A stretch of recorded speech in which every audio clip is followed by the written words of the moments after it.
Uh-oh, I don't even see the stream up. What's going on, YouTube?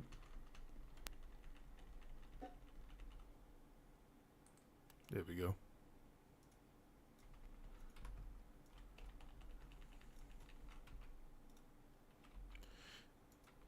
Here we go. The demonic rune shenanigans.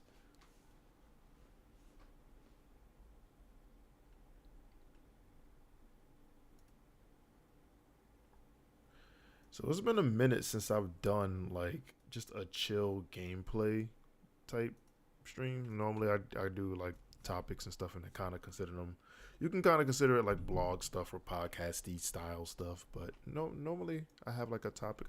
Today I'm just chilling. I'm chilling, doing my SOD homework basically, or SOD 9 to 5 as some people in my guild like to call it, where you come out, you do your farm, whatever it is that you farm, and you move on with life. So that's what I'm currently doing right now. As you can see, I'm in a Jara, slapping up some satyrs. Hopefully, I can come out here with some fell, come out of it with some nice amounts of fell cloth, and then we move on.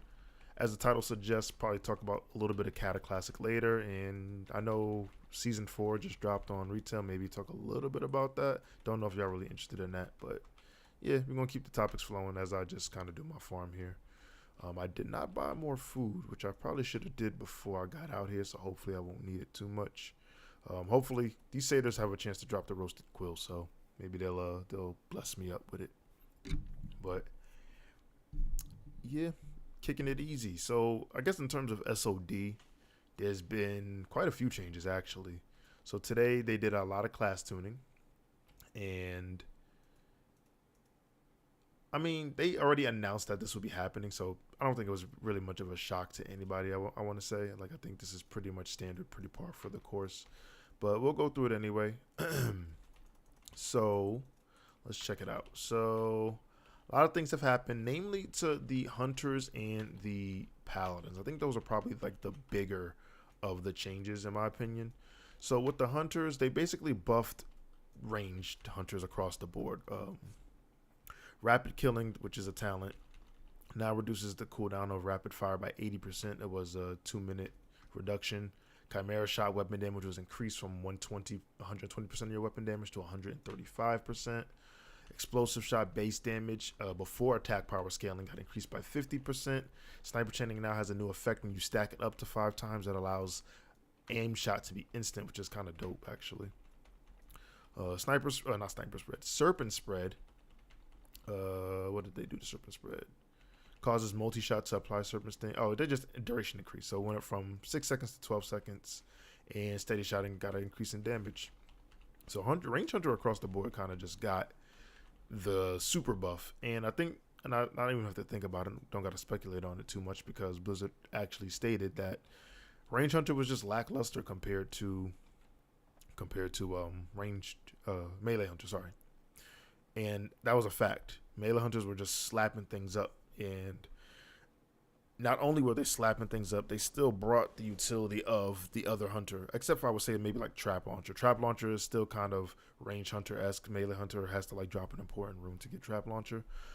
But Melee hunter were just by and large better than range hunter. And I don't think that's probably not what Blizzard wanted. And judging by the judging by the buffs that they gave to range hunter, it probably is safe to say that that's definitely not what they wanted. So shout out to the range hunter boys. Y'all no longer in the melee hunter shadow. Y'all bring more than just being able to shoot traps from range. So shout out to y'all. And then the paladin, the seal twisting thing. So I didn't play Ret in TBC. So I don't really know the impact of seal twisting, but just from my friends who played Ret both back then and now, and looking at the Paladin Discord, looking at their community, they were excited about it. And apparently, this style of play was pretty big, pretty satisfying to fulfill. So, I mean, if they can make the players happy, that's just a win on any company, right? Any company that can make their consumers happy is a win. So, shout out to Blizzard for introducing the seal twisting mechanic back. And of course we got other little changes, but nothing I don't think too impactful. A sword rogue kind of got a buff, right? Well, they buffed Saber Lash. Shadow Priest got a flat increase their shadow form now, increases damage done by 25% instead of 15. Shaman's got some changes. Nothing doesn't look like anything too crazy. Probably just scaling, but yeah. The bigger changes came from definitely hunters and paladins. Druids got a change too. Really boomkins. Boomkin, the Gale Winds rune now reduces the mana cost of Hurricane instead of 20%, 60%. That's actually really dope. And natural weapons, which is a talent in the balance tree, famously only increasing physical damage, now increases all damage. So it's another little buff for Boomies. So shout out to them. Shout out to them. In terms of what this does to the meta, I definitely think this makes Hunter, like the range Hunter, a little bit more closer to their melee counterparts. Melee still have the benefit of Wind Fury and, I mean, True Shot is for everybody, but True Shot really, really buffs the melee Hunter. So they still have the benefit of Wind Fury and True Shot and things like that. And just ease of play. I won't say ease of play, but a simplistic rotation, we'll call it. I won't say it's easy, but it's definitely simplistic, so it helps just really nail in the damage. So shout out to them for that. But I think this brings the meter a little bit closer. Oh, I'm about to die to this silly rogue. Let me root him and then, or slow him down and then move on. So I don't know. I shouldn't have charged him without getting my health to full. That was my bad. That was dumb of me. Mistake, soul. You're better than that. He's still chasing me too. That's crazy. Oh, there we go. So, yeah, I think this will bring the hunter specs closer in line to one another. I definitely think this improves the paladin DPS profile, the ret paladin DPS profile. It was a little lackluster. I think they, like, if you're comparing it to, what's the comparison on the horse side? Enhanced Shaman, probably. If you're comparing it to them, it probably was even. Enhanced probably benefited in certain places. Ret probably benefited in certain places. But now that Ret has the Superman above the Seal of the Martyrdom and the ability to Seal Twist now, I think Ret is probably going to come out ahead of that in that race there. So that's going to be dope to see. You know what I'm going to do? I think I am going to, because where am I? I got to go to probably another Satyr camp real quick. So let's do that. Let's get out of here. Let's do that.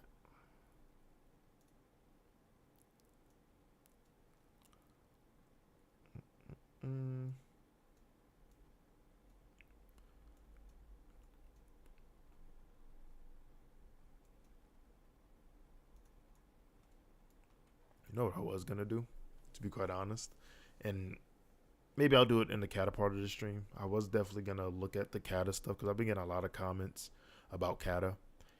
Some that I can answer, some that I can't, or just didn't have the time to. I'll say I might bring them up on stream and just like kind of answer them as I'm like answering them on stream. So let me might get to a safe spot and we'll do that. That'll be fun. There's not really too much going on with SOD. Classes are getting buffed, they're getting tuned. There's really not too much deeper to talk about. Let's move here, and I'll park my warrior in a safe-ish area so I can talk about this. I should cancel. Let's see. Let's open up a new tab and we'll get to the Cata stuff. I'll probably change the title too, like so people know that this is probably gonna be a Cata video, y'all. Probably gonna be a Cata video. So let's do that. Let's go to my channel. Let's get off a WoW.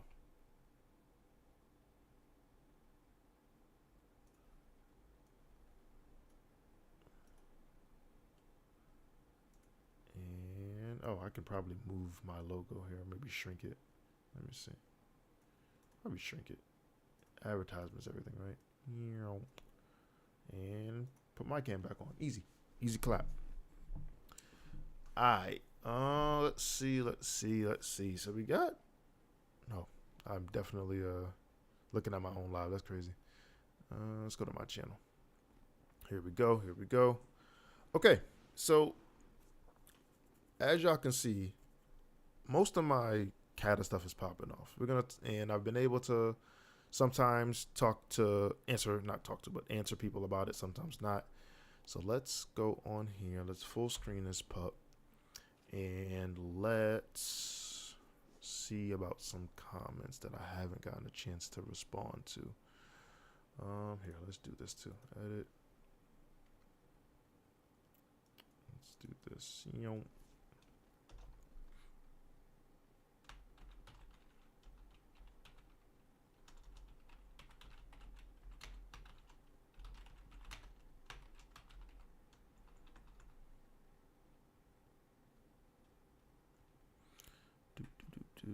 What do I want to title this?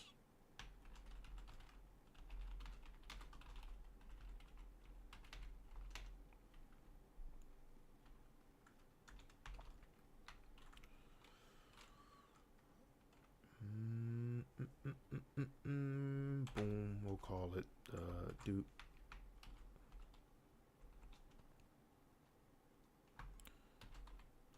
Let's make sure we got the branding right. All right, save. Easy clap. I'm probably gonna have to change that thumbnail. Probably. I'll do that later. Okay, so I think the videos that probably get like these two videos. I'll just say that the raid comp breakdown and the tier list. Tier lists are always going to be. They're always going to be like polarizing because it's all opinion based, right? I mean, for the most part, we're getting numbers based on what we've seen before. I'm gonna mute this so I don't have to hear background noise, and I'm gonna fast forward to the end so you can see what I'm talking about here, and we're gonna go through it. So, looking at the tier list, I feel like this video pretty much got well received. Even if people disagree, they understood. Looking at the tier list here, I don't think I would have really changed too much. Maybe the only one is maybe move up Resto Druid. Maybe move, because Resto Druid, like in a vacuum, Resto Druid does a lot of throughput healing. So probably a little bit more so than Disc Priest, because Disc Priest really isn't a throughput healer; it's a damage save healer. So I could probably see a world where I move up Resto Druid, but everything else is pretty much there. So let's look at some of the comments we got here. Some ones that I didn't respond to. Big homie Cricks respond to it. Not responded to it. He posted on it. I responded to it. Thanks for the content. I like your take about Prot Warriors. Prot Warriors is what's up. I think Prot Warriors get a bad rap because the warrior as a whole just needs gear. The more gear you have, the better warrior feels, and that is kind of like the motif of warrior for a long time. Like even on SOD, like I think I shouldn't say even on. I should say especially on SOD because it still has that the vanilla umbrella under it. Like when I first started gearing my warrior and going through dungeons and raids, stuff like that, it felt terrible, absolutely terrible. Not gonna even sugarcoat it. It was bad. But then I started getting gears, namely started getting things with hit on it. Once you get hit cap, the warrior feels great. There's still some quirks, right? You still find yourself sometimes rage starved. You still can be dodged or parried, but there's definitely a clear and blatant difference to when you have hit on your gear and when you don't. So certain other classes didn't really feel that way. Like what my warlock didn't feel. I think my warlock had like 2% hit. Maybe I know 2% hit now, 1% for like almost the entirety of phase 2, and it didn't even matter. I'm still gonna press Searing Pain. I'm still gonna do top threat, and I'm still gonna do decent damage. Didn't even care. But going to the warrior, it was different. It was definitely different. So let's go through some more of the comments. My man, big homie here, just joined the channel today. Easy subscribes. I love that. I'm trying to find ones that I didn't get a chance to respond to and warrant a response. Excited for Disc. Let me see. I responded to him. Just trying to keep it. Here we go. Sub has big single target dam and can almost ignore so many mechanics with enveloping shadows talent. Now, I didn't personally respond to this because it wasn't really directed at me, but we can troll through the comments and see what's going on here. Agreed. I think top sweaty rogues will be running assassination for the most part, then swap to sub for single target. Then we have someone who commented to EB Block or Black, or I don't know how he's pronouncing that. But anyway, combat just felt a bit behind Assassin in pure single target fights at the start of Cata. By Firelands, combat was already better than Assassination and helps running both Cata and sub as they pretty much share gear. If you run Assassination with sub, you're going to need to farm 2 whole sets. So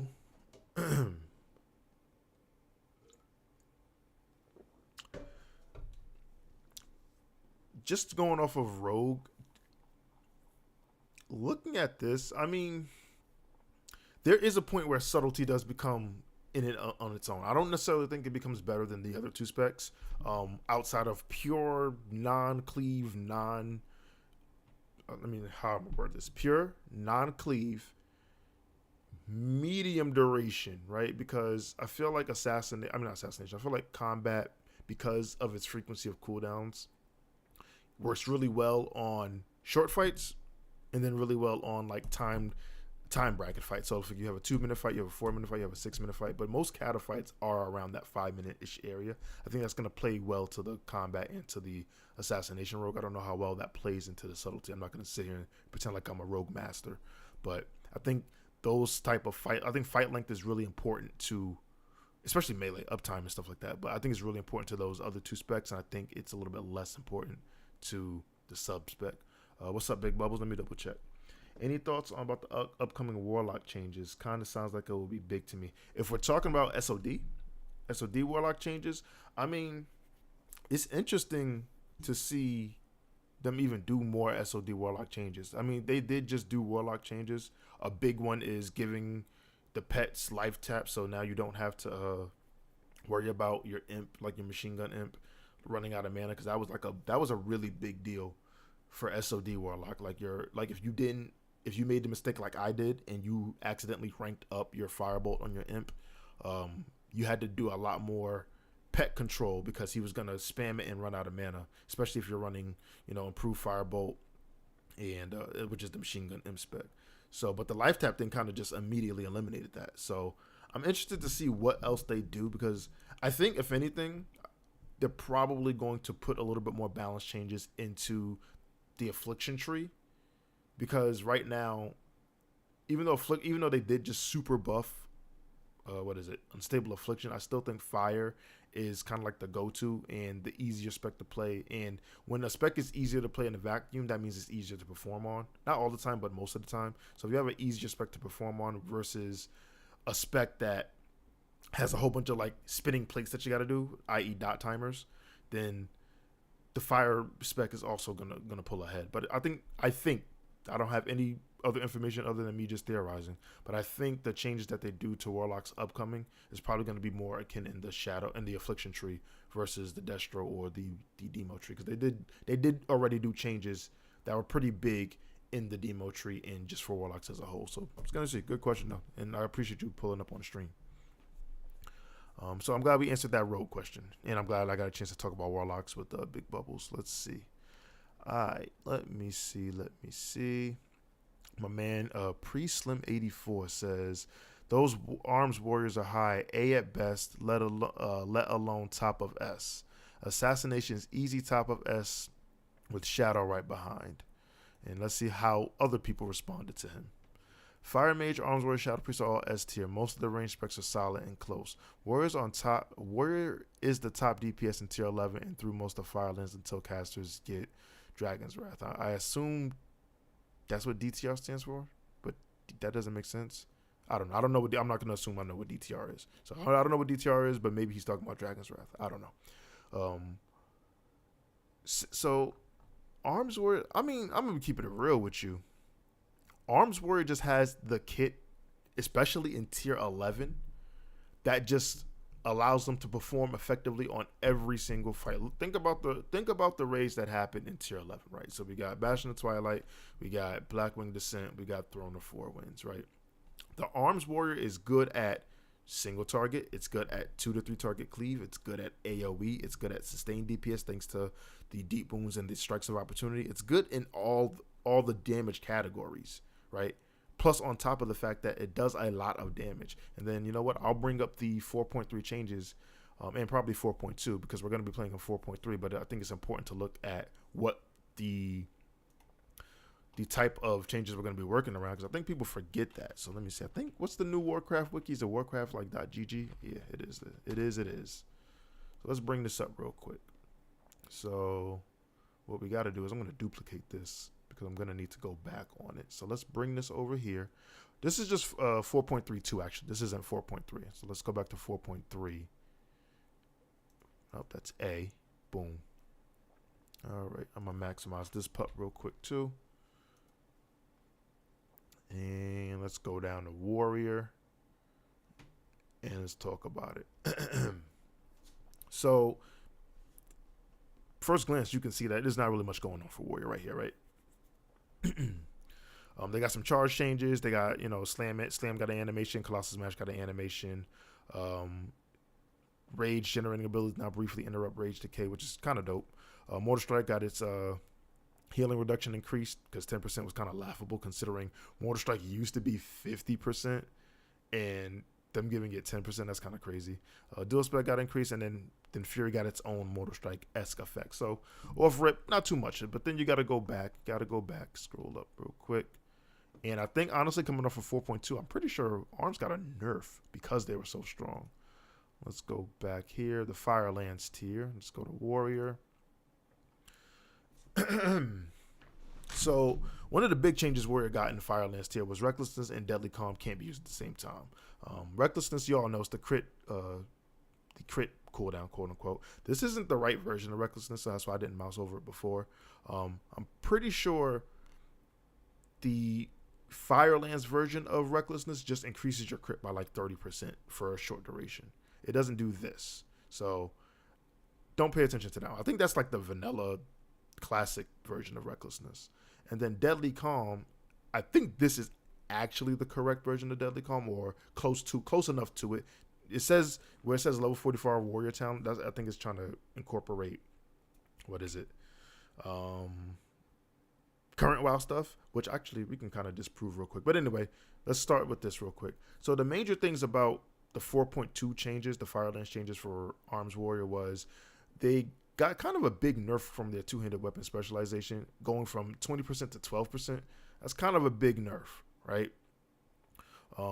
And I think this was in part because Warriors were just so dominant in phase 1 because, again, they fit almost every single kind of attack profile, and there's a lot of them in phase 1, right? So you got your single target fights like normal Magma, because Heroic Magma requires some cleave, but normal Magma, Nefarian, like the big fights, Nefarian, Chimeron, Maloriak, those are like the big fights in Blackwing Descent. And Bastion of Twilight Cho'Gall is not really he's a cleave fight, but he's single target prio cleave. Like there's priority targets that, again, a warrior can just sweeping strikes, blade storm their life away, right? So warriors are just really good in almost every single facet of damage done.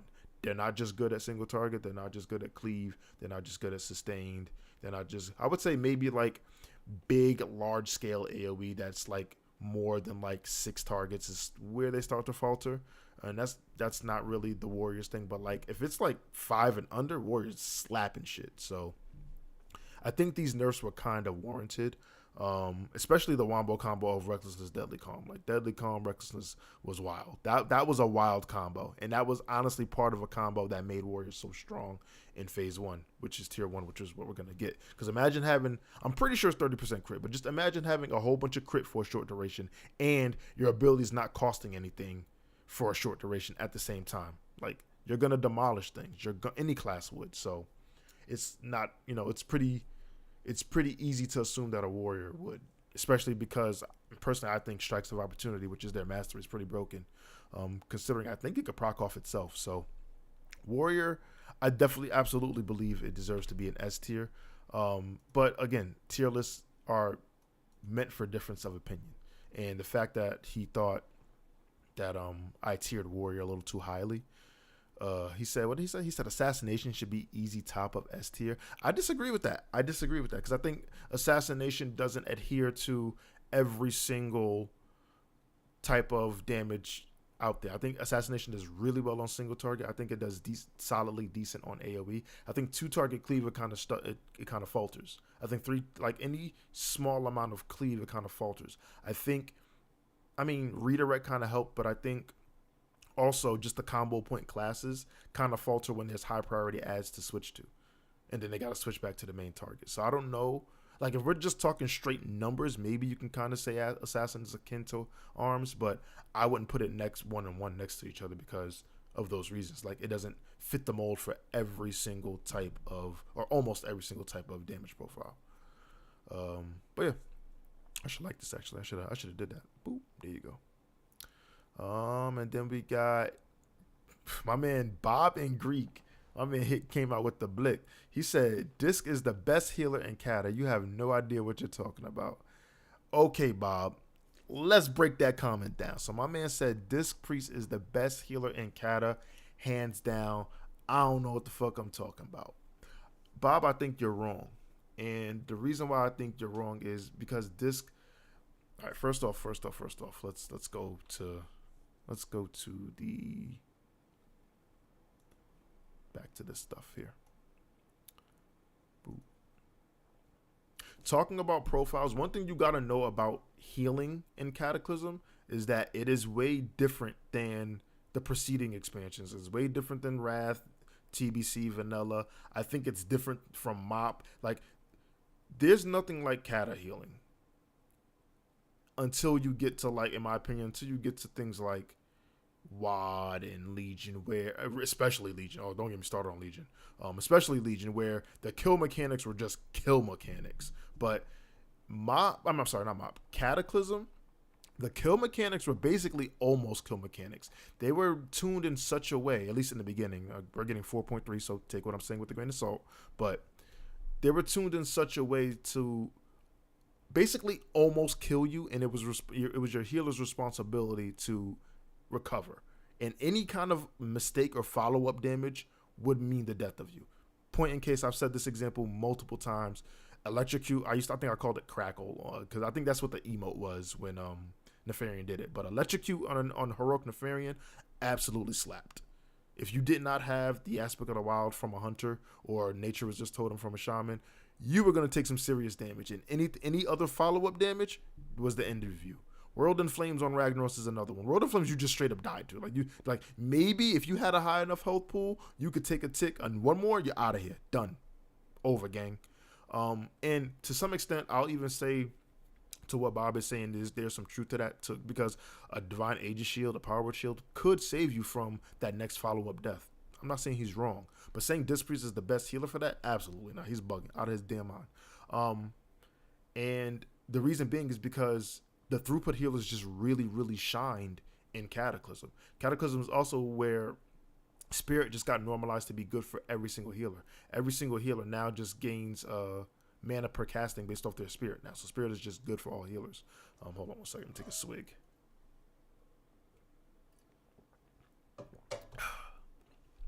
Not to say that that's a slight to Priest. If anything, that helps the Priest. Priests have been notoriously really good meditation style healers. So I don't think that's a slight to Priest, but now allowing the other healers to catch up puts more pressure on the Disc Priest. Crazy, what's up? What's my main class? Generally speaking, when I play like WoW stuff, my first main is a Death Knight. Right now in SOD, I'm playing Warrior Tank. I was a Warlock tank, now I'm playing Warrior Tank. But I've been playing Death Knight. I've been tanking on the Death Knight for years. I played DPS to Death Knight for years. But Death Knight is normally the first go-to as my main. If I'm not tanking and I'm a healer, I'm a Resto Druid. If I'm Alliance, I'm a Resto Shaman from Horde. So I kind of got like 3 pseudo mains. Death Knight is definitely at the top of that list, but more often than not, I'll have a Resto Druid or a Resto Shaman in the tuck somewhere as a healer main, for real. What was I saying about Disc? Disc, I don't think is the best healer. I think it warrants It definitely should be put up in where I have it at. I think I had it at 80. I'll check in a second, but I don't think it's the best healer. I'm probably gonna run blood. If I do play Cata in any serious capacity, I'm probably going to tank or heal. I think I might roll the dice. Pardon me, at healing as a main. I've been tanking for quite some time now, so I think I kind of want to get a shift a little bit and probably heal as a main. But if I was to play DK, I'll run blood as my main spec for real. And Unholy as like a DPS off spec or a PvP spec or something. Honestly, Frost is really strong too, so maybe Frost. Both specs are really good. Death Knight is just great in Cata. It's just a solid class in Cata.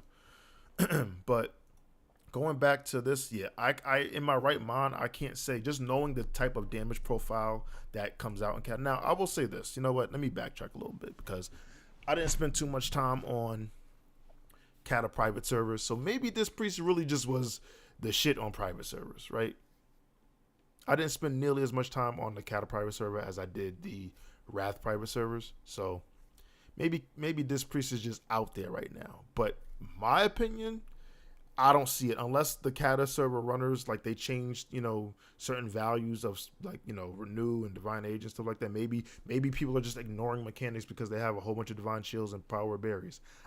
I don't know. I don't want to lead people on to say that. I just know from my experience that I did have on private servers and that I did have in original Cata, and just talking to people, I can't in my right mind say that Disc is the best healer, hands down.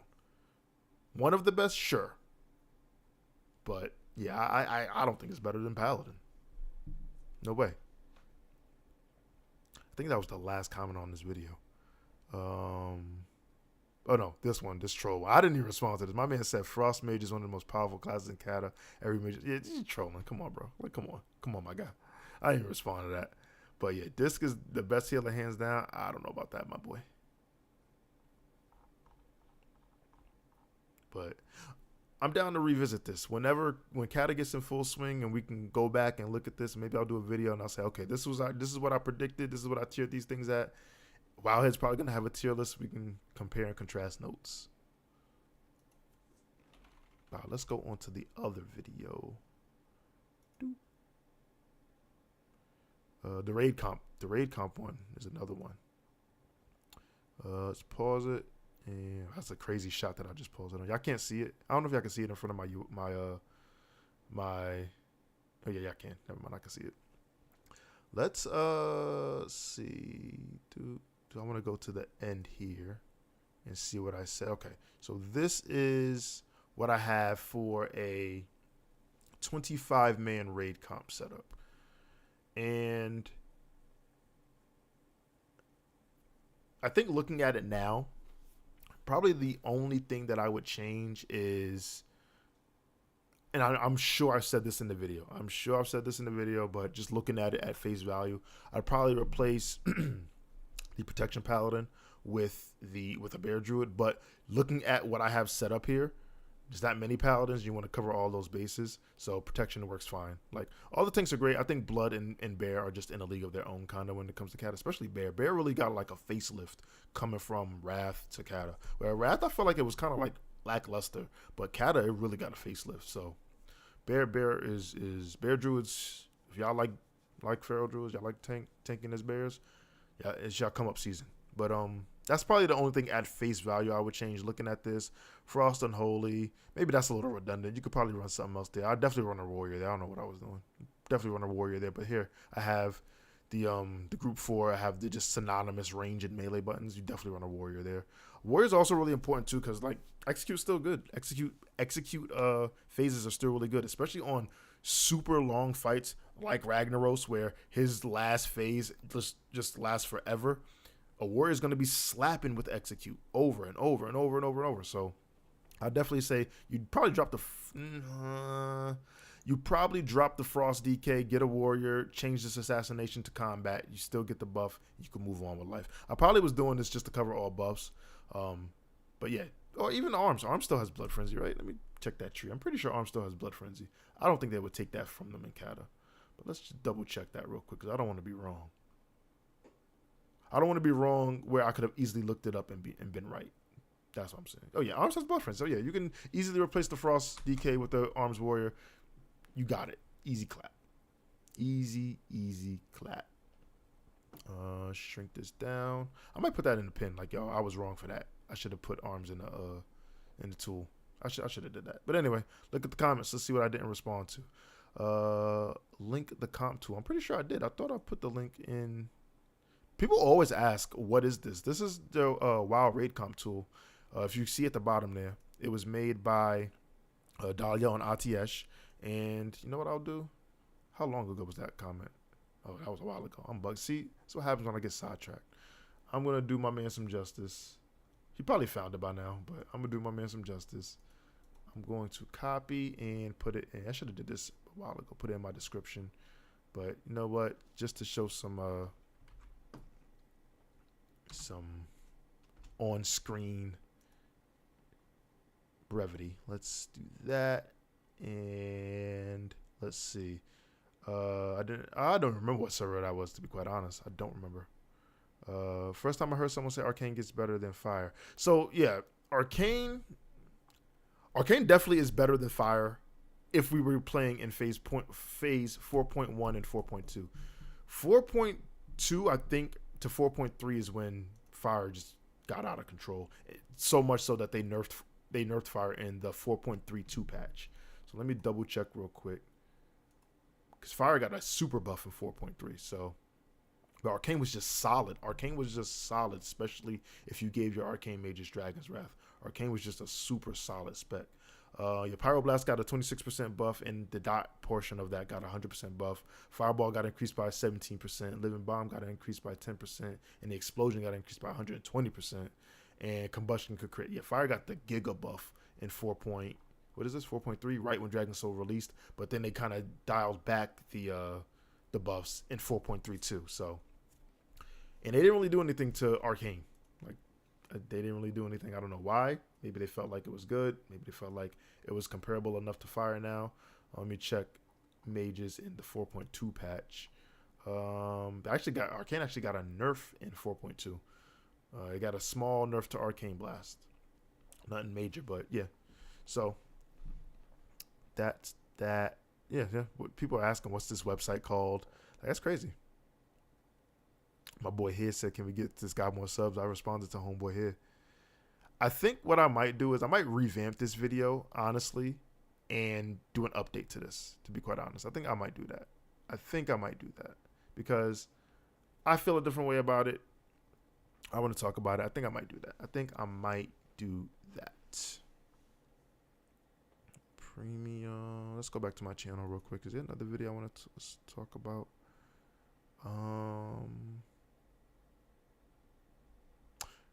The raid bosses one. Let's see if that I don't think that got too much craziness to it. That was more of a fun tierish kind of thing. Nothing crazy. Let me see. Let's go to the end and see where I tiered everything at. It's like the one thing that algorithm does not want you to do, like skip around. It's crazy, but here we are. Let me take a look at this real quick. Boop. So I had God tier, King tier, above average, satisfactory, death to all the pugs, will get old fast, and dirt. I remember making this. I have madness of Deathwing and will get old fast, and I honestly feel like it should have been in dirt. Let me see. Austin Bean, what's up? Why are you focusing on any other patch than 4.3? We all know they won't give us anything other than the last patch. Well, that's the point. That's what I'm trying to make. I'm focusing on 4.3, but I got to compare to see what happened in 4.2. So that's what I'm trying to say. I'm trying to compare and contrast. Of course, we're getting 4.3. We're probably going to get everything that happened at 4.32 and back. You see what I'm saying? So I kind of want to look at 4.2. It's like, all right, because I would have never known that Arcane Blast got a nerf in 4.2. But that change has to get retroactively rolled into the 4.3 and 4.32 changes. That's what I was looking at, just to compare and contrast. Not saying that they're going to pick a middle phase and just say, here's 4.2, and then sometimes we're going to change it again. We're probably going to see tuning. Like, they did a lot of tuning. Like, if you look back at Wrath, they did a lot of changes that wasn't in Wrath, and I'm pretty sure they're probably going to do that with Cata. I think they feel a little bit more comfortable doing changes like that, and you see it in Season of Discovery, where they're more comfortable doing class tuning and stuff like that. Where before they did like no changes in vanilla. They did no changes in Season of Mastery outside of like, you know, boss changes and boss stuff like that. They weren't trying to tune up boomkins to be actual comparable to warlocks and mages in Season of Mastery. But now they're a little bit more comfortable doing that. So I feel like that behavior might trend over to Cataclysm. Dupe. Alright. So what is this? This is the ranking all Cata bosses. Yeah, nothing too crazy here. I don't know why he said I never played Cata before. He's wilding. I might have put one of his favorite bosses in dirt tier. But again, this tier is really just from my own experience. I hated Madness of Deathwing. Like there's no getting around that. I hated Madness of Deathwing. It was, to me, it was one, not what I envisioned the Deathwing fight to be, and two, just pillar hopping, fighting a tentacle, pillar hopping, fighting a tentacle, pillar hopping, fighting a tentacle. That shit got old dumb fast. So not only did I not like the aesthetics, I didn't like the execution of that fight either. So, but yeah, maybe I put one of his favorite bosses. Maybe he really liked Morchok, and I put it in dirt tier because it is a dirt fight. No pun intended. But yeah, I don't know. He didn't give me anything to go off of, so I don't know. Maybe I should respond. Nah, I ain't even warrant it. Maybe I will. I don't know. I'm a Cancer. We sometimes be indecisive, but looking at this tier, I like doing videos like this because it's like this is all objective. Someone can highly disagree with, like, someone could think literally that Major Domo Fandral Staghelm is the best fight in all of Cataclysm.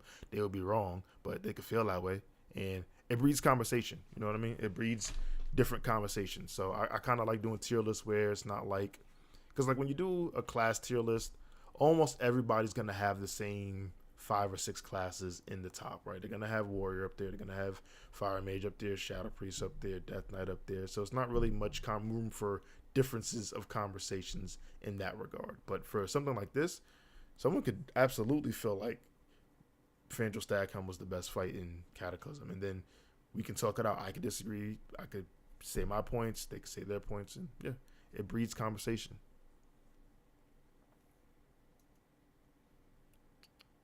Let me go to, I don't think I've missed anything when it comes to updates on Cata. I don't think they've done too much, but it always doesn't hurt to check it out.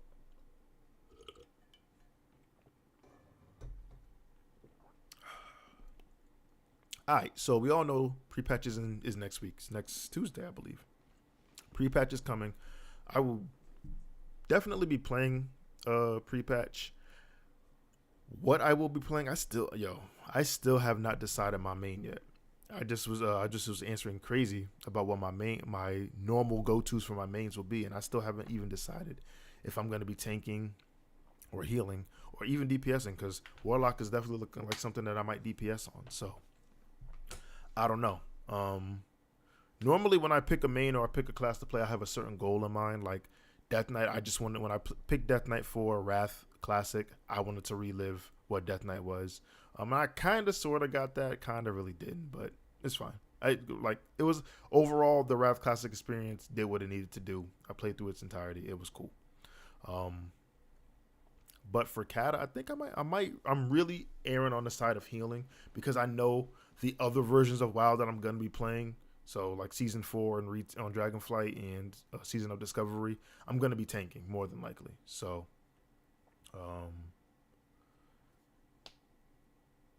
I don't want to tank in all 3 versions of WoW. I want to do something different. So you're going to see. AK ADV time. Any news on the PTR? I still can't decide on the main. What do you mean by news? Like any did they do any updates to the Cata PTR? Not to my knowledge.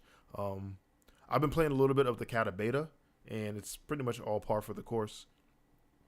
But pre-patches in 6 days. Let me take a look here and see if there's anything. They got free transfers coming. Let's view all. Let's just see. I don't think they've done anything on the PTR, but we can double check real quick. HD texture settings are coming to Cata. unfinished system. So that was actually a point of contention. Not really anything to do with class tuning or anything, but people really kind of were on the fence on whether they would want HD textures in Cata, because then Cata Classic, because then it feels like retail. Like people really don't like to mix their retail with their classic. I don't know. It's kind of weird. But scrolling all down, I don't see anything in terms of like PTR updates. I don't even know what's on the Cataclysm PTR because I've been playing the Cataclysm beta. So, and now with the pre-patch being a week out, a little bit less than a week out, I doubt they're going to update anything for the PTR really, because on the PTR, all you would get is whatever's on the pre-patch. And then the beta is for testing actual Cata stuff. So testing Cata dungeons and testing the different talents and stuff like that. But I will say this, in the pre-patch, you will be able to, normally you are able to do this, but pre-patch, you will be able to check out all of the changes to the talents, right? If I'm not mistaken, I think it's like either at like, if it's not at 80, it's definitely at like 81 or 82-ish. Mastery gets introduced, right? All of the stat changes are going to be changed. So like there's going to be no more block value. There's going to be no more, I think defense is gone, defense on gear. Agility won't give armor to plate classes anymore, or strength users anymore. Like there's going to be all of those stat changes that's going to happen with the pre-patch. So I don't see too much happening for the PTR in terms of that, but I mean, it's been a minute now, so we're gonna see. Raiding and Cataclysm raid lockouts based on bosses. So this is an interesting change. This is a change that I actually like if it works the way I think it works. So reading from Blizzard, you're saying that the boss-based raid lockout system allowing players to do either 10 or 25 raid versions. Lockouts will be based on individual boss. So this conflicts because one way I feel like this part, the allowing them to do it in the same week, is what they avoided in Wrath, right? So like in Wrath, it was kind of notorious for people to run all of the 10-man, like run 10-man TOC, run 10-man ICC, and then have the lockout for 25-man.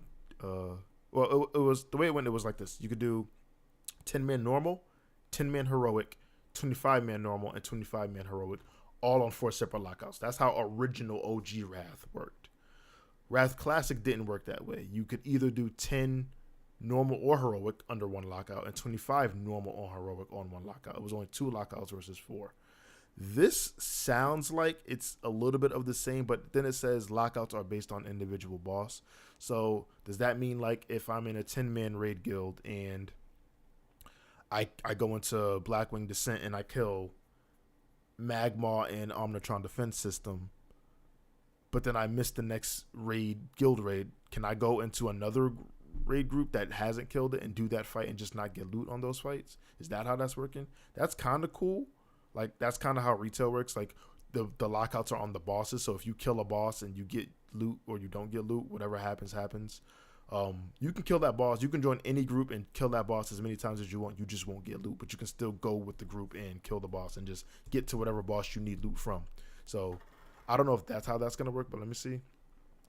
It says boss specific. Yeah, it keeps saying boss specific. So I'm assuming that's how that works. I don't know. Those are kind of weird. I feel like they could have worked that a little bit differently, a little bit better.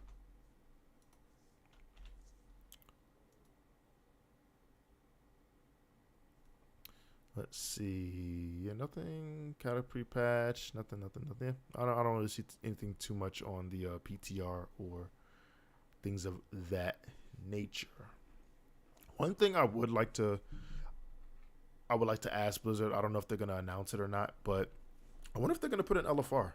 They were like, I won't say on the fence, but we didn't have Dungeon Finder until later on in Wrath Classic's lifespan, right? And they were kind of adamant about not having it in the beginning. They were like, it kind of degrades the social aspect of the game, and then they went back on it. I don't know if they feel the same way about LFR, because LFR in Cataclysm came out with Dragon Soul. So even if there was no LFR for Phase 1 or Tier 1 and Tier 2 or Tier 11 and 12, I guess, and it came out in Tier 13, that's kind of par for the course for how it worked in original Cata. So there wouldn't really be a reason for them to introduce LFR earlier. But I'm curious, especially the way LFR came out originally, where you could just get like tier gear just at a lower item level or lower quality, but it was still the same current tier. Like Blizzard has gone back and forth so many times on whether they want LFR to give the same gear or they wanted to just give it its own loot table of just weaker gear. But then sometimes they want, like, I don't know how they're gonna do it. But I'm interested to see how they do it. How they do it indeed.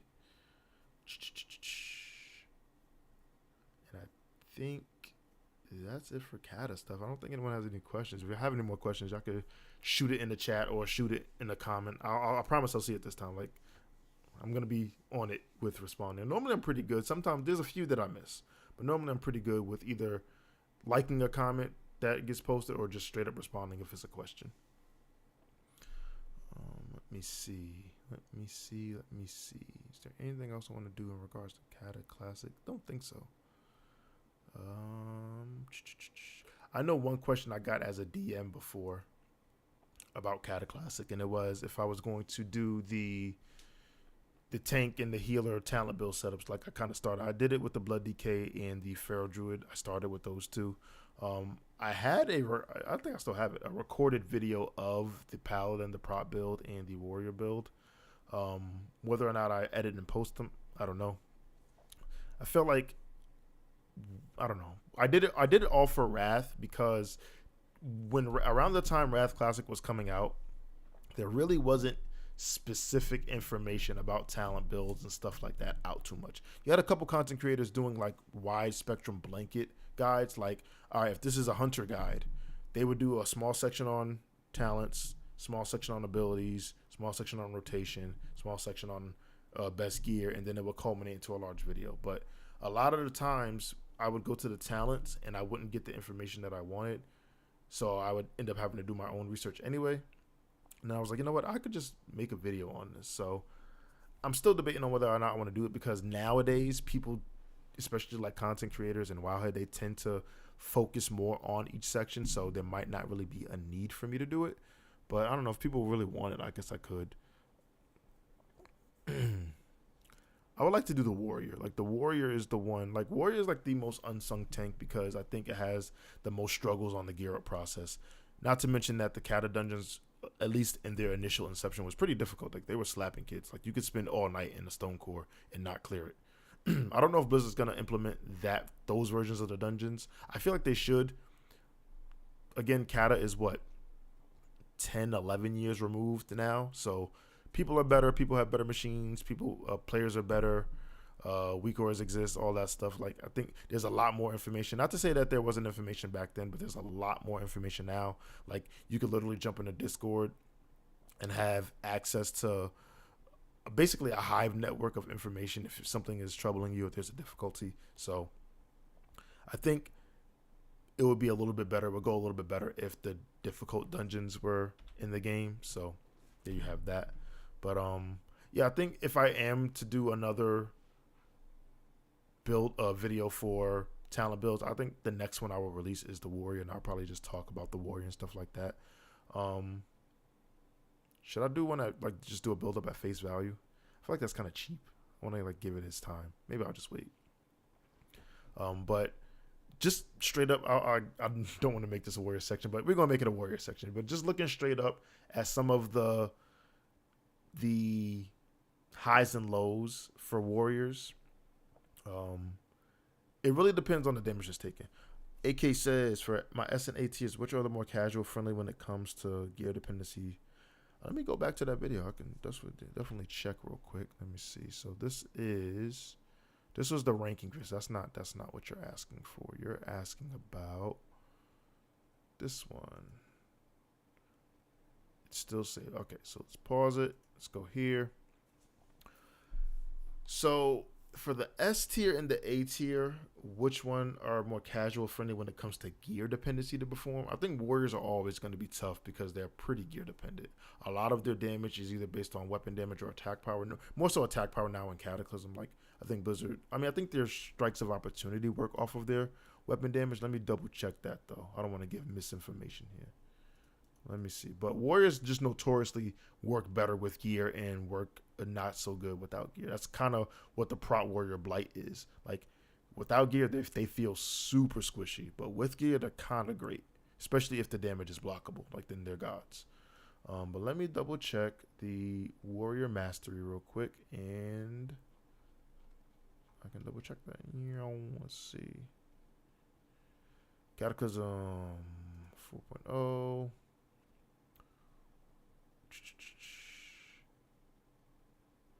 Let's see, actually. But yeah, warrior definitely is on that list. Let's just start the top. Top is S tier, no cap. So warrior, I think, is pretty gear dependent. Hunter's kind of in the middle. Survival's kind of in the middle, where I think it's more so important on the gear dependency revolves around probably your raw. I mean, they're not really gear dependent because survival has a lot of natural scaling things in their talent kit, but they also, some of the things do scale off of weapon damage or off of attack power, which comes from just having more agility and stuff like that. So not as gear dependent as warriors. I think they're much more easier barrier entry for survival. Shadow Priest, to be quite honest, I'm not too sure about Shadow Priest and their gear dependency. I would say instead of a gear dependency, it's probably more of a stat dependency. I know those two things kind of can be one and the same, but it probably revolves around more so how much your secondary stats you have versus how much gear you have, because you could just have super over budgeted items. Like, and as an example, this is not akin to Shadow Priest, but it's more to tanking, but I'll talk about it. Like a super over budgeted item to me in Wrath was like the porcelain crab, the engineer trinket you can make. It was a blue trinket, but it was effectively better than any other epic tank trinket that you could make at that time in Phase 1 in Wrath. Easily better. So if you have super over budgeted items like that, then that can kind of make or break classes like Shadow. Fire, I think, is pretty good dependent. I think you probably need a decent amount of crit and haste to kind of make fire work. For the DK specs, DK normally isn't that gear dependent, especially Frost. Like Frost can really just go on its own. And that's kind of the beauty about Frost coming from Wrath and going into Cata. Frost was really good just as is. Like you could have a lower amount of gear and still do respectable numbers. You're not going to be super topping, but you're still going to be putting up some respectable damage. Same, but to a lesser extent for Unholy. I think Unholy is a little bit more gear dependent than Frost is. But yeah, I think Frost is probably, like, out of all of these, like if you just take the whole S tier, the whole A tier, Frost is probably in my opinion, the least gear dependent one. Probably. I would say so. Yeah, I would say so. Frost is pretty non-gear dependent. Tanking specs are weird. I think I'm going to exclude the tanking specs in this little talk, because tank gear dependency really falls on a number of things, especially in Cataclysm. It falls on how well you know the class, because if you can't rotate your cooldowns well, you're going to have a bad time. How well your healers are. If your healers are just slow on the uptick, you're probably going to die. And then I think gear comes into a factor of, can you take these hits? Like the general basis spectrum of a tank is like, all right, can you take 2 autos without dying before your next heal? Can you go through 2 attacks without dying? That's kind of like the vanilla TBC, maybe kind of Wrath baseline for tanking. I don't really have that necessity for Cata tanking, but the mathematics is still there, if that makes sense. Can you take a certain amount of hits before you go blap? But I think it's more in Cata, it's more about rolling your cooldowns for the proper damage, and then can you take the damage before going splat. Healer, I think it's more about mana control. Like gear dependency is more about how much spirit you have. So in a way, you could say healers are kind of gear dependent, but to me, it's more about mana control. Are you spending the right spells effectively? As an example, if you're playing, I'm trying to think what fight. Chimeron. Chimeron's a good example for healers, right? Chimeron, if you don't know, is, depending on which way you go, it's either like the 3rd or the 4th boss in Blackwing Descent. Chimeron has a special mechanic that he will put the entire raid at like 10,000 HP, right? And then there's a little robot that will stop you from dying. It'll stop you from going below 1 HP, right? or something like that. But Chimeron's always going to knock you back down to 10k HP. The concept of a good healer in that fight is like, can you adhere to the standards of the fight? Because if you're always just topping everybody up, you're wasting mana, because you know Chimeron's just going to knock everybody back down to 10,000 HP no matter what you do. So for healers, I feel like gear dependency is a thing, because you do want enough spirit to kind of feel like your mana regen is there. But it's also, are you choosing the right spells correctly? If you're just casting, what's an expensive spell? Wild Growth. You're just spamming Wild Growth, or you're overextending your Rejuvenation cast. Like you're trying to blanket every single person in the raid, every single damage phase, every single time. It's not going to work out for you. You're going to run yourself dry. So healers, I think it's more of relying more so on your healer team, knowing your strengths, knowing your weaknesses, and knowing your buttons. But yeah, in the S and A tiers, yeah, I think Frost is probably the least gear dependent. I won't say Warrior is the most, but it's up there. It's definitely up there. Warrior, Fire Mage, definitely up there. Ellie's not that gear dependent. Ellie's pretty cool, pretty chill. Rogue, this iteration, I would say probably isn't too gear dependent. You definitely want some decent weapons for sure, but and it only gets better with gear. Like Rogues scale pretty well with gear, so I wouldn't say they're super gear dependent. The tanks I would exclude. The healers I would kind of exclude, and then I'm not too sure about Boomy and Shadow in terms of their gear dependency. I feel like, again, this is more of a secondary stat dependency versus a gear dependency.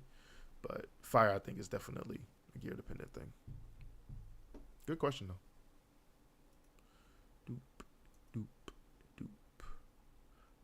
I was talking about Warrior and their shortcomings and their strengths and weaknesses and stuff like that. Specifically the Prot.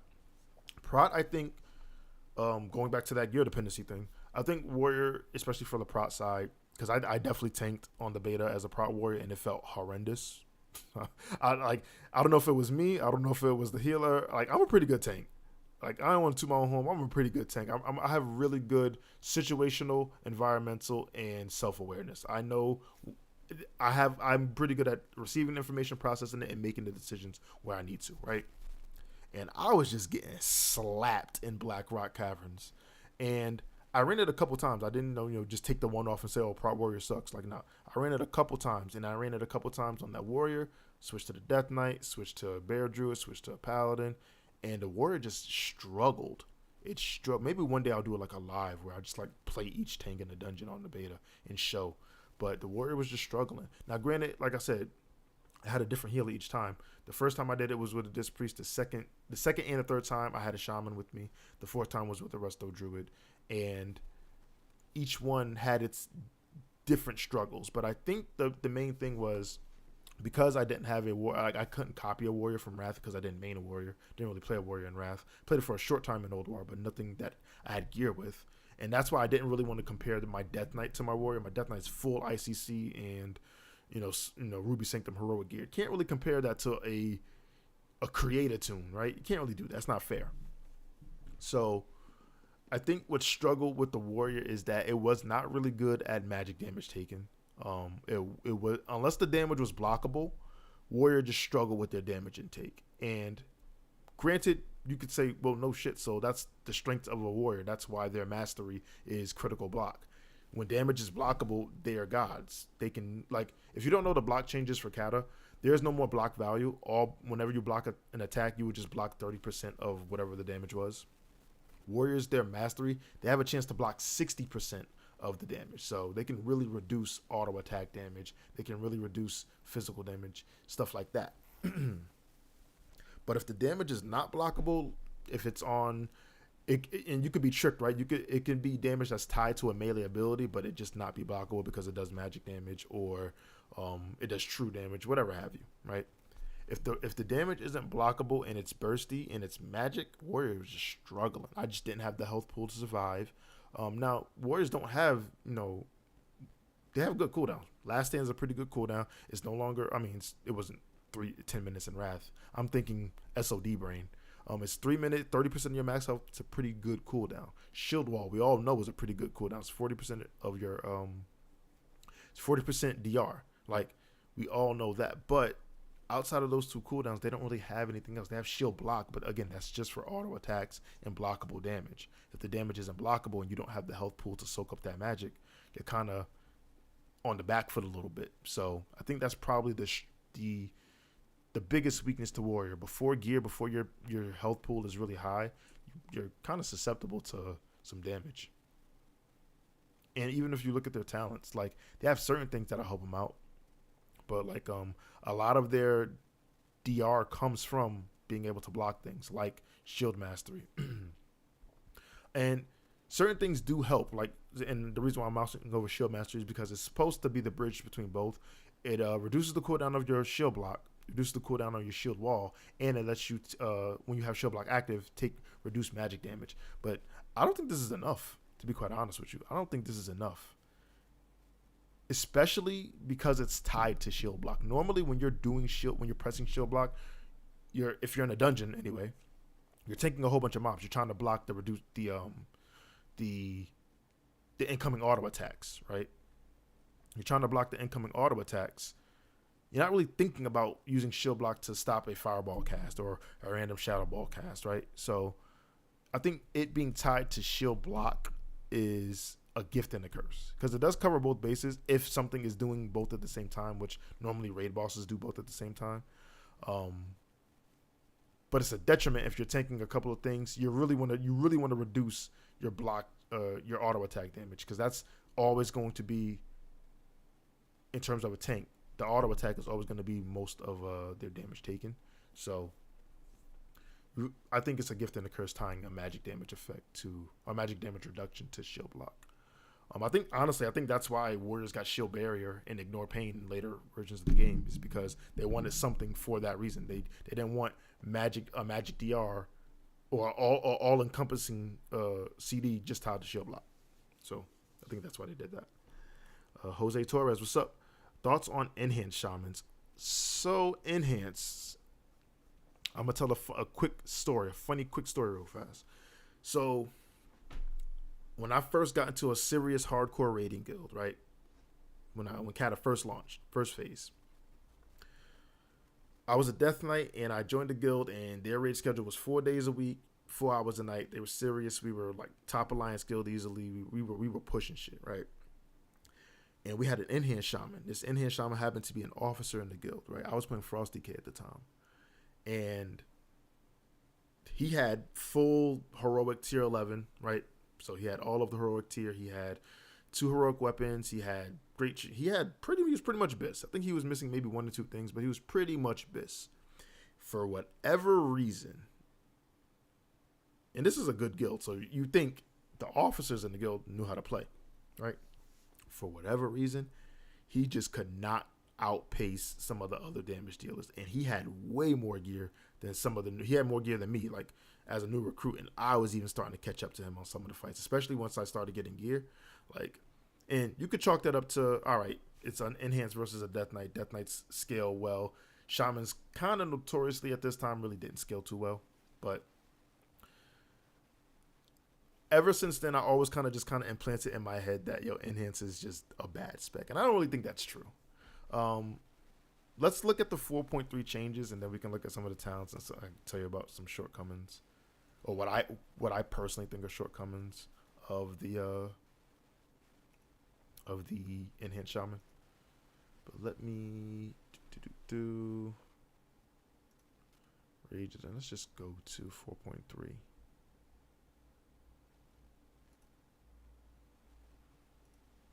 And let's look at Shami Shams. Boop. Okay.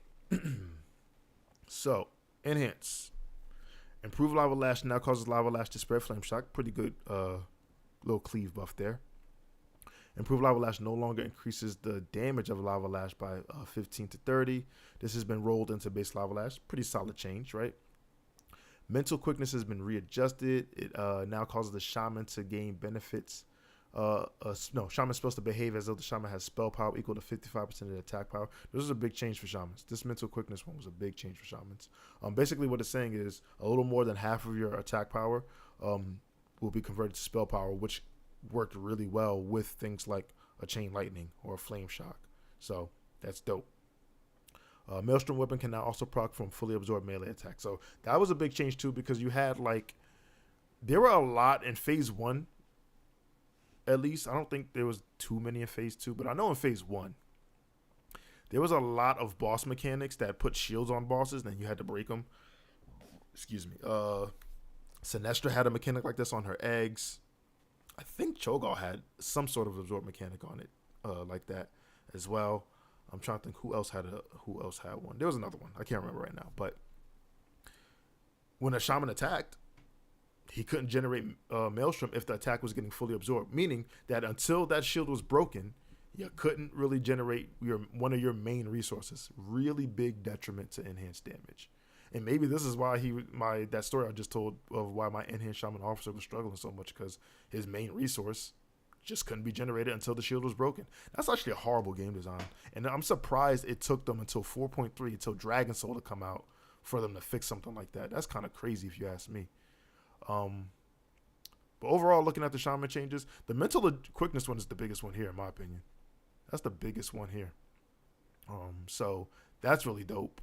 As far as baseline, Lava Lightning Bolt has a new effects. A Flame Tongue weapon don't increases spell damage. Now increases all non-physical damage done. Okay, that's kind of the same thing, but okay, whatever, Blizzard. In terms of how they perform in the or how I think they're gonna perform in the beginning of Cataclysm, if they don't do any other changes, I can check 4.32 real quick. I don't think Enhanced got a 4.32 change, but it never hurts to double check. Yeah, they didn't get a later buff or nerf.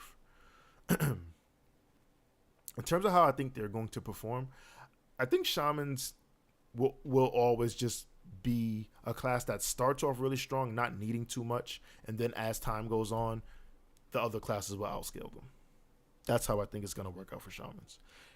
I think they're always going to be solid damage in the hands of the right pilot, but I think at certain points, if you have player A and player B and player B have the same skill level, right?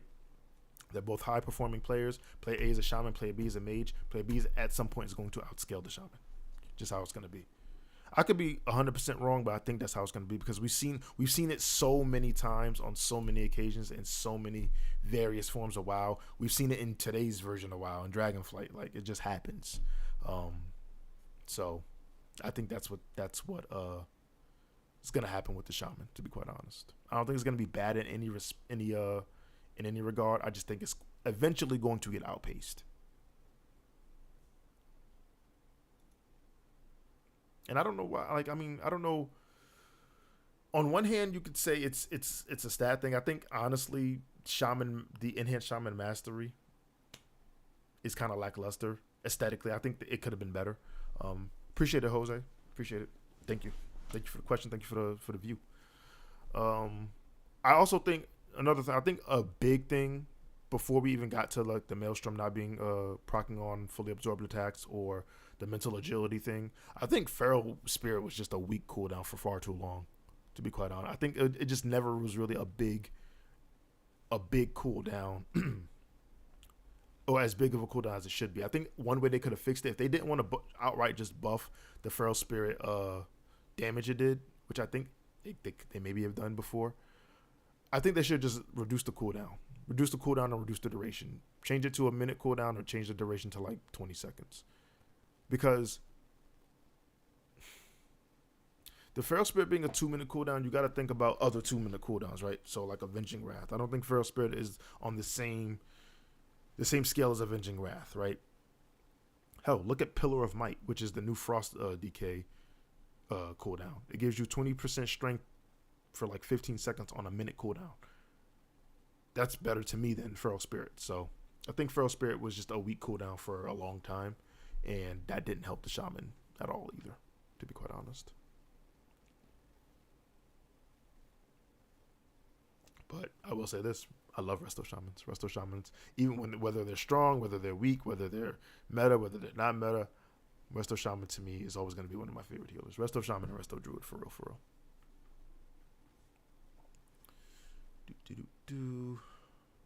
What else we got for Cataclysm?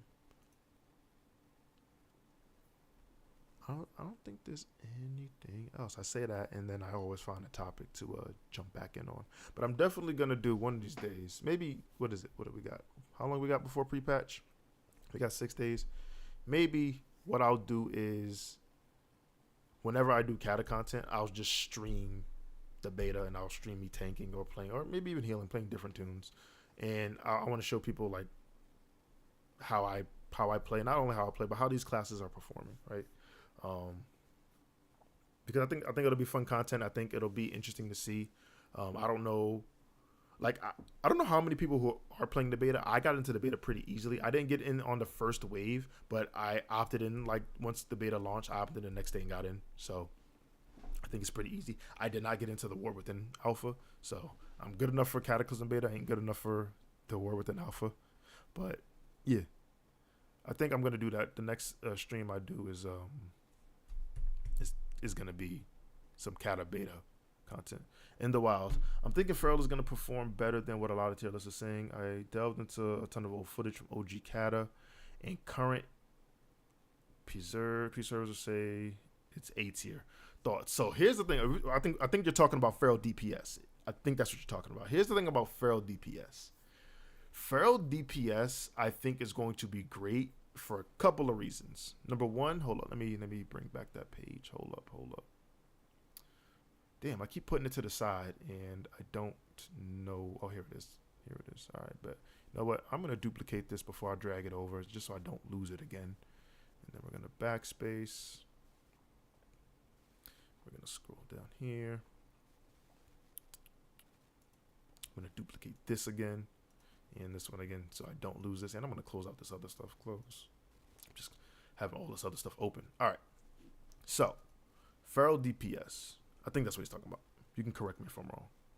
Oh, yeah. Perfect. Yeah, he is talking about DPS. Facts. All right. Where is it?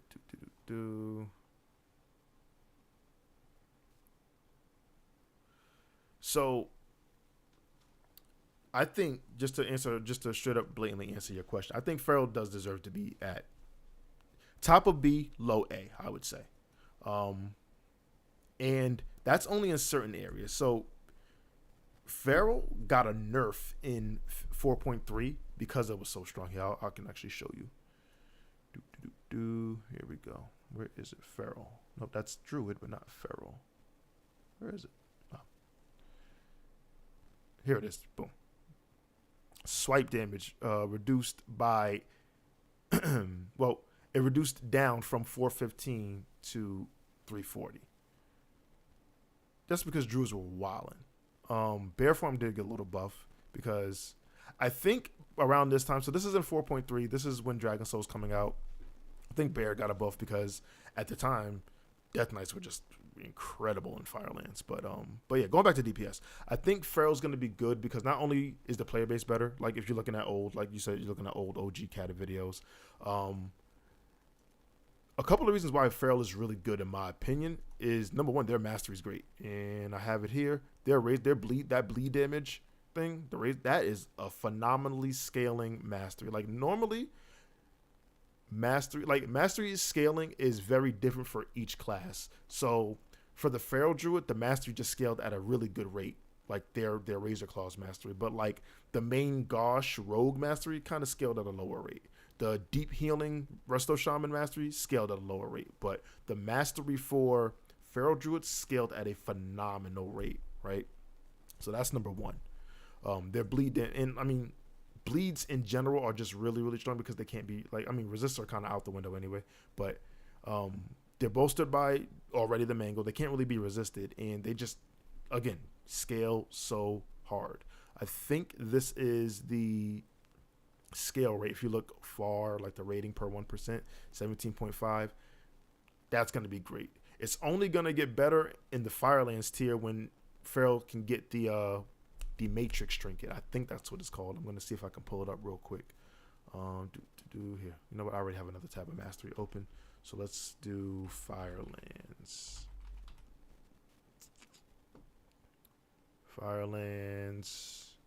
Ragnaros. I need the Ragnaros tactics. There we go. And then I want to see the loot. Video strategy. Oh, loop, there it is. I'm blind, yo. Yeah, Matrix Restabilizer. So this is like the updated version. So the number might not look that crazy on paper here, but the Matrix Restabilizer, and I'll type it in on Wowhead and see if I can get like a Cata-esque version on it. Actually, we'll see that real quick. The Matrix Restabilizer, even when it comes out on Time Walking on Dragonflight, is a solid trinket. Like, it's so strong, and I remember druids just shooting up to the top. We had one feral druid in our raid group back when I was raiding in Firelands, and every time that trinket proc, you knew it, and it lasted forever. It lasted like 30 seconds. So let me see if I can find a real version of it. Matrix Restabilizer. Yes. Okay, perfect. So here, let's zoom in real quick. Matrix Restabilizer. 458. This is the heroic version. 458 agility. Your melee attacks have a chance to grant you 1834 crit, haste, or mastery, whichever is higher. It was always mastery for feral druid. Let's keep it a buck. It was always mastery for feral druid. And when this trinket proc, for like the fact that it was a 30-second, yeah, it was phenomenally ridiculous. Ridiculous. The one thing that hurt, not in Firelands, but one thing that hurts feral and to a lesser extent rogues is target switching. Like whenever you have to switch a target, it's always going to hurt, right? I think that's why rogues got redirect. I don't think druids have a redirect thing, but the thing about druids is they have a lot more talents that kind of benefit them getting crits and adding on combo points. So in a way, they have some combo point protection, but not really. But the target switching for druids, you saw a little bit more detrimental. And I don't think it's going to be a problem in phase 1 of Cataclysm, because more often than not, druids, raid leaders are going to be like, if there's a high push phase and people need to switch, they're going to tell the rogues and the druids, yo, stay on the boss. Push this out. Phase this out for us. If it's something where like the boss goes immune, like in the case of Sinestro where you got to DPS the eggs, then you just kind of got to suck it up and live with life. But target switching is like the only real weakness to a feral druid. And remember how we talked about, or in the beginning of the stream, I talked about Arms Warrior kind of fits the pocket for every type of damage. Single target, 2 target cleave, 3 target cleave, 5 target AoE. It really only falters once you go beyond like that 6 target mark. Druids really didn't have that. Like Swipe, like I showed you, Swipe got nerfed because Swipe was just killing shit out here. So I think, judging from what you said before, I think it'll be, I don't remember where I tiered it at, but I think off the top of my head, I would tier it low B. I'm sorry, not low B. High B, low A.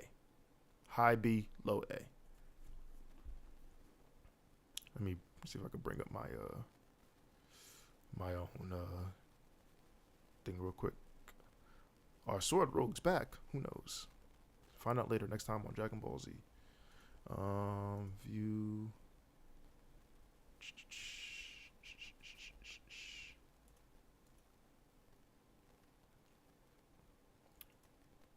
Where did I put my druid boys at? I put them in solid. Okay.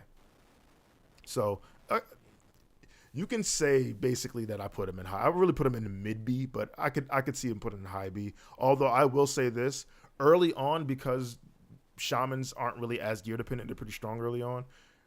It would take a geared druid to kind of beat out a shaman and really beat out a warlock, especially in execute. Like execute is pretty big, especially on affliction, and so it would be hard pressed for a druid to outpace the execute phase of a geared warlock. They could beat an enhanced shaman. It just wouldn't be off rip because shamans kind of don't need that much in the beginning, right? Like when mastery levels are low, crit levels are low, druids might falter a little bit. But once they, like, if these two are equal terms, I could see druids outpacing a shaman. I could see them outpacing a lock. But when the execute phase comes in, they might have a long night.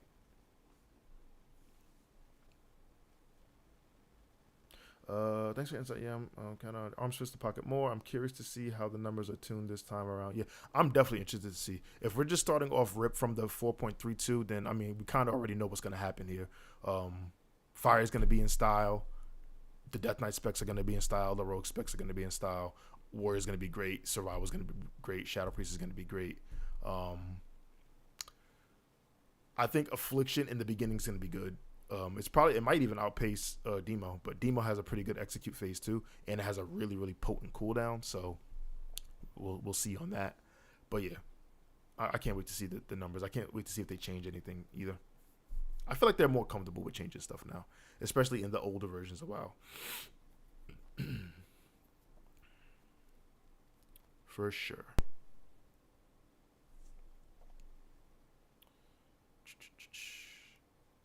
You know what? Looking at this, I think this is the combat. Yeah, this is the combat symbol. I put combat in the Pug Champ category.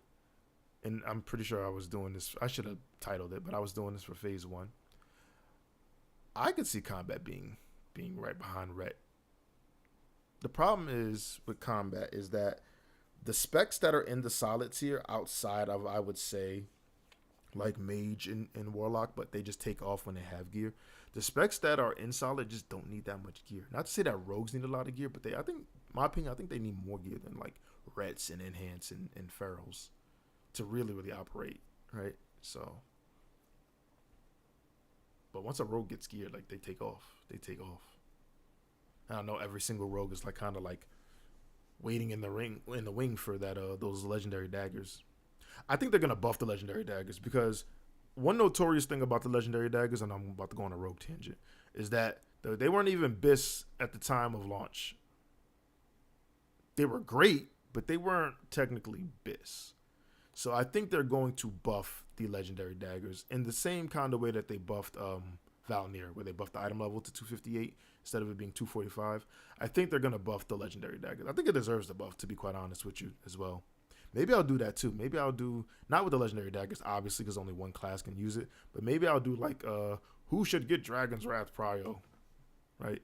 Because I see that topic coming up a lot more now. Like, oh, it should go to the Fire Mage. Oh, it should go to the Elisham. Oh, it should go to the I don't know, the Destro Log. I wonder let me know if y'all see this part, or if y'all in chat, let me know in the comments or in live who y'all think should get Dragon's Wrath first. Which caster gets Dragon's Wrath first? I know who we gave it to first back in the day. We gave it to an Arcane Mage back in the day, but that was before the fire buffs. So we gonna see. But yeah, I want to do that. Who should get Dragon's Wrath first? Off top of my head, probably fire, probably. But I can make a strong case for Ellie. Yeah, Jose just said it. Yeah, I can see Ellie making a strong case for that. Yeah. What do you think about Pharaoh keeping the clear casting glyph? Let me check clear casting because they even need it anymore. Wasn't that glyph only to stop them from like flower? What is that? What was it called? Flower twisting or whatever that they were doing in Wrath. Let me see. Let me shrink this down. I'm gonna put that in a poll too. Which caster should get Dragon's Wrath first? I can't wait to see the results on that pup. But let me check clear casting. I'm still locked into here. Cataclysm. Druids. And let's open up. What is it? Omen of Clarity is what it's called. Omen of Clarity. So looking at these glyphs, hold up. Let's boot this to the screen real quick. Hold on, so we can see. We can all see. Bear weaving. You're right. Great. Yep. I know for a time Druids were also flower weaving too, because the Gift of the Wild had like a incredibly high chance to proc clear casting, which was nutty, wicked, kind of ridiculous playstyle is that. But anyway, where is? Oh, so these are prime glyphs. So these are prime. So I don't think Omen of Clarity would be here. Let's check Major. So is it now that their Fairy Fire is a guaranteed Omen of Clarity proc? Is that what it is on Wrath Classic right now? I think that's what it is. I feel like that's what it is. I'm pretty sure that's what it is. Double duplicate Wrath.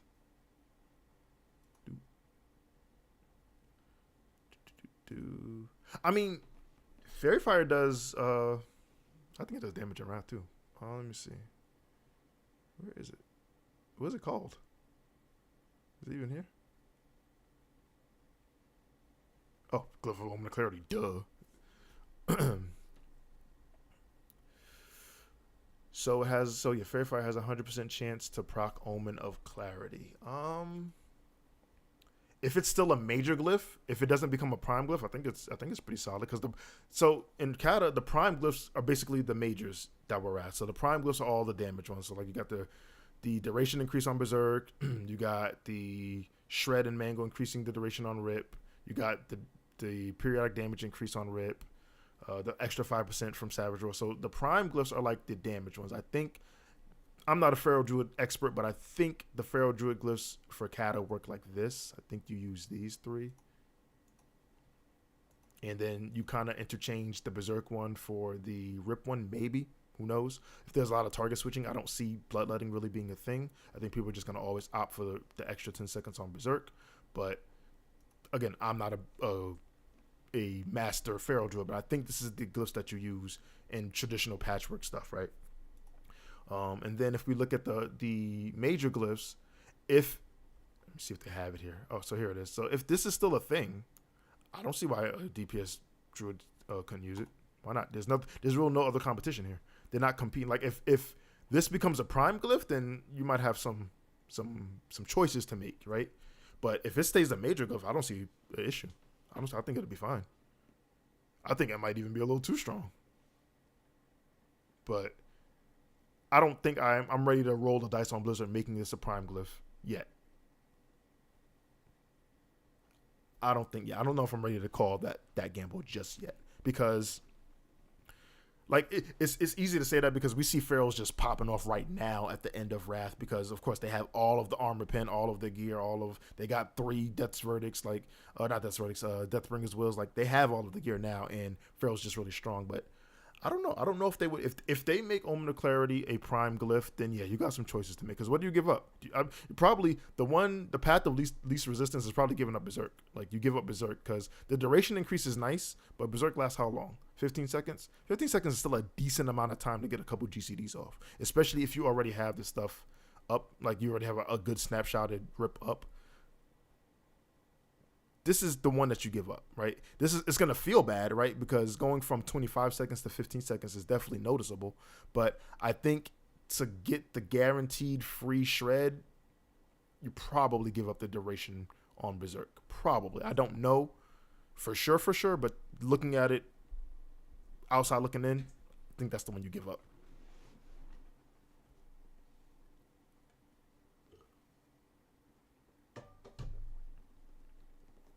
I do agree with you, Drake. If they keep Omen of Clarity as a major glyph, yeah, Pharaoh's gonna be out of here. Pharaoh's gonna be out of here. It's gonna be like a Frosty K. Like Frosty Ks just have a lot of free damage built into their talent that they don't need a lot of gear at the start. So yeah, that's definitely something to look out for all the Pharaoh Druid people. That's definitely something to look out for sure.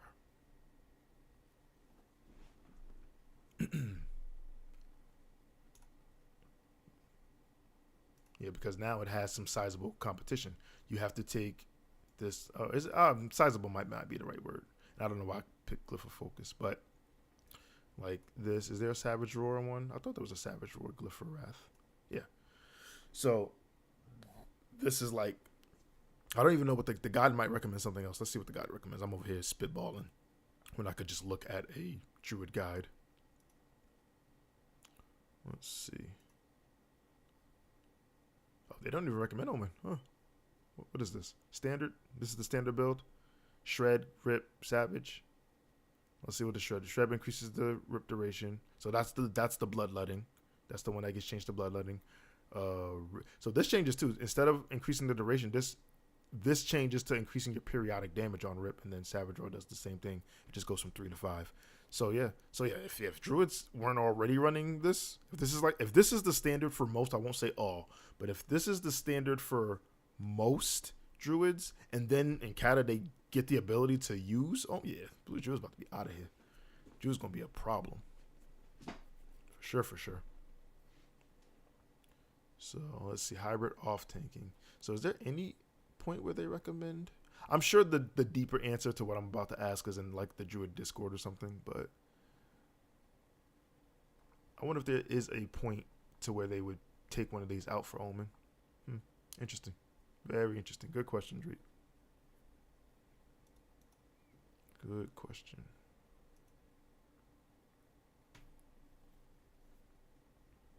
Another question on why, I think this is because I've said it a couple of times in older streams and videos. Like, people always ask, why do I say Blood Decay and Druids are so strong? Like, Bear Druid tanks are so strong. And TLDR is because of their Mastery.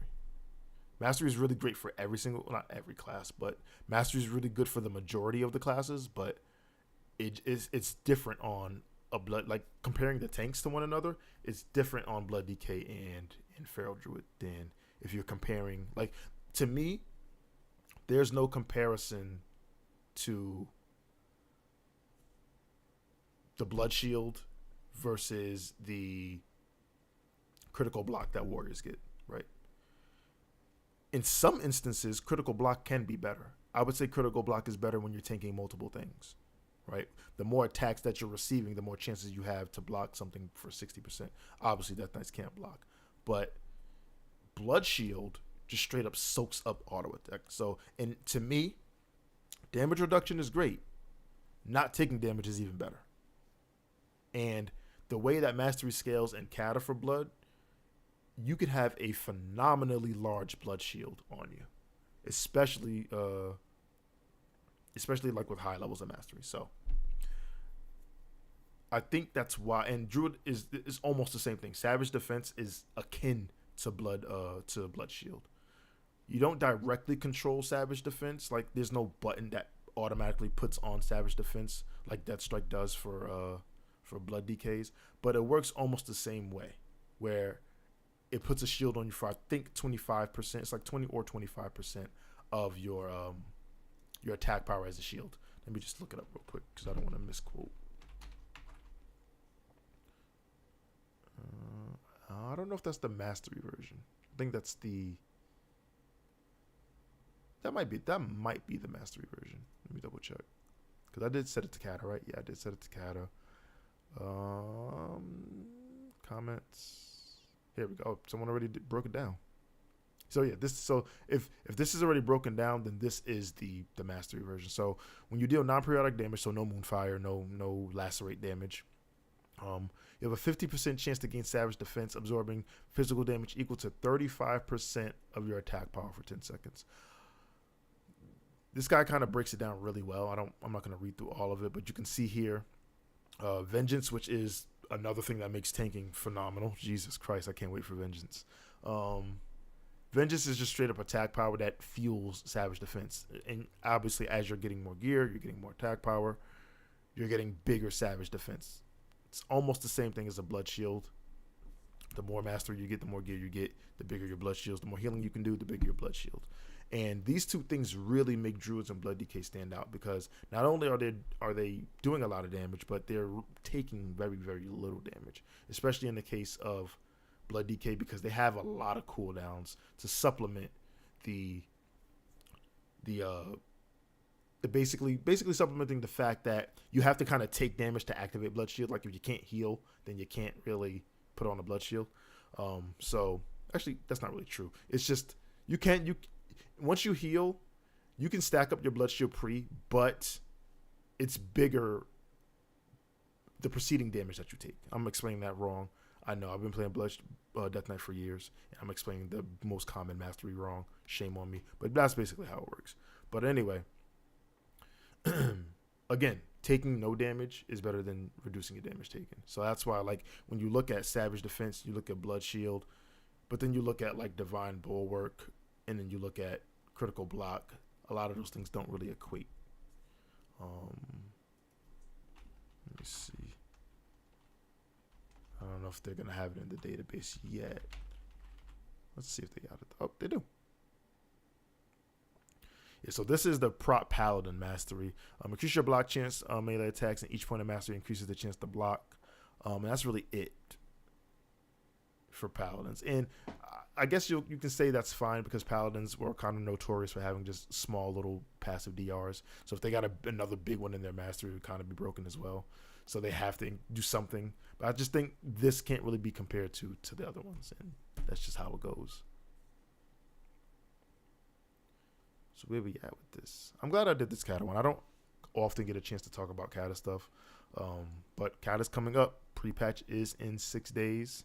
6 days, 17 hours, and 2 minutes to be exact. And I think it's going to bring out a lot more people than what the common man is expecting. Like, Cata's like, quote unquote, the first bad expansion, so people kind of don't really have high hopes on it. But I think Cata, I said this before, I think Cata brought a lot more changes that people liked than what they remember. I think Cata brought a lot of good changes that just people, it just escapes them because some of those changes are kind of in the game now, and people just forget that those kind of things happen in Cata. So, yeah, I think Cata's going to be fine. I think Cata's going to be fine. But that's really it for the video, guys, or the stream. I appreciate everyone who joined, who commented, who asked questions, all of that stuff, who viewed. If you catch this on the watch back, I appreciate you as well. And if you like what you see, please consider liking and subscribing. We almost to 1K. I've been saying we're on the road to 1K forever, and we almost there. We almost there. So appreciate you guys rocking with me. As always, y'all been great. I've been Soul, and I'm out. Peace.